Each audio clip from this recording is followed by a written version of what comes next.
এই মুহূর্তে একটি অন্যতম বড় খবর হলো স্কুল সার্ভিস কমিশনের যে এসএলপি অ্যাপ্লিকেশন যেটা হয়েছিল সুপ্রিম কোর্টে, সেই মামলা সুপ্রিম কোর্ট খারিজ করে দিল। অর্থাৎ 2025-এ যে বিজ্ঞপ্তি পাবলিশ করেছিল স্কুল সার্ভিস কমিশন, সেই নিয়মেই পরীক্ষা হবে।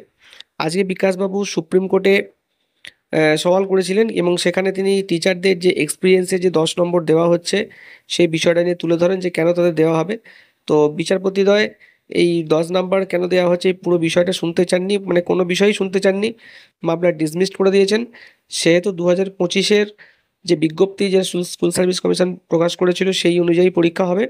সেখানে 10 নাম্বার টিচিং এক্সপিরিয়েন্স থাকছে, নতুনরা পরীক্ষায় বসতে পারবে। এবং 60 নাম্বারের যে লিখিত পরীক্ষা, সেই 60 নাম্বারের লিখিত পরীক্ষাই কিন্তু হচ্ছে।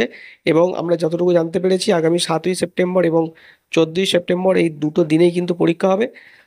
আর কোনো বাধা রইলো না সুপ্রিম কোর্টের এই আজকে কোনো হস্তক্ষেপ না করাতে। ডিভিশন বেঞ্চের যে অর্ডার দিয়েছিল হাইকোর্টের, সেই বেঞ্চের সেই অর্ডারই কিন্তু বহাল রাখলো। এবং সুপ্রিম কোর্টের আজকের অর্ডারের পর এসএসসির রিক্রুটমেন্ট সেকেন্ড এসএলএসটির কোনো বাধা রইলো না।